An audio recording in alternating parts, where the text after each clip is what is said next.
متین صاحب، امتناع قادیانیت آرڈیننس جو ہے اس کا پس منظر کیا ہے اور کن وجوہات کی بنا پر جو ہے وہ اس کو بنایا گیا؟ حسن صاحب آپ دیکھیں، ظلم دیکھیں ہمارے ساتھ کیا ہوا کہ جب قادیانیوں کو نان مسلم اقلیت قرار دے دیا گیا، وہ اپنی عبادت گاہ کو مسجد، باہر لکھا ہوتا تھا مسجد کے باہر کلمہ، اس کے بعد وہ مرزا قادیانی کو صلی اللہ علیہ وآلہ وسلم کہتے تھے، مرزا قادیانی کی بیوی کو ام المومنین اب بھی کہتے ہیں، مرزا قادیانی کے جو اس کے دوست تھے، اس دور کے ساتھی تھے، ان کو وہ صحابہ کرام کہتے تھے، مرزا قادیانی کے خاندان کو اہل بیت، اور اس کے اوپر رضی اللہ تعالیٰ عنہ لکھتے تھے، اچھا لکھتے ابھی لکھتے ہیں۔ اس کے بعد مرزا قادیانی پہ اترنے والی نام نہاد وحی کو قرآن مجید کا درجہ، مرزا قادیانی کے منہ سے نکلنے والے الفاظ کو وہ احادیث کا درجہ، مرزا قادیانی کے شہر قادیان کو مکہ، یہاں جو آفٹر پارٹیشن جو ربوہ کو وہ مدینہ پاک۔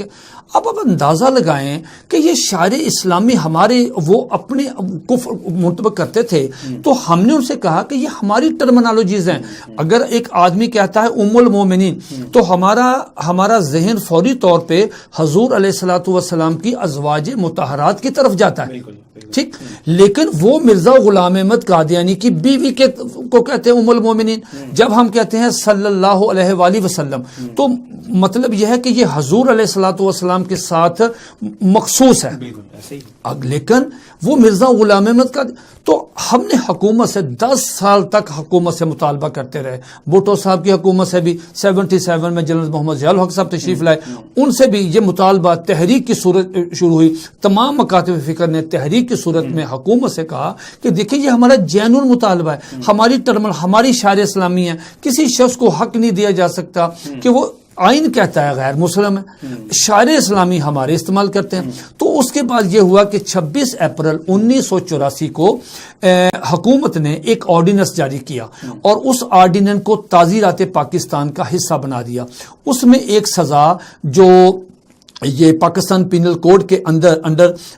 298C یعنی 298C کے تحت یہ ایک آرڈیننس آ گیا، اب قانون کا حصہ بن گیا، اسمبلی سے پاس ہو گیا، اب یہ 1984 سے قانون کا حصہ ہے آنورڈ اب تک۔ تحفظ ختم نبوت، ناموس رسالت، رد قادیانیت، حالات حاضرہ اور دیگر اہم ملکی و بین الاقوامی موضوعات پر مبنی مستند اور معلوماتی پروگرامز دیکھنے کے لیے KTV آفیشیل کے YouTube چینل کو سبسکرائب کیجیے۔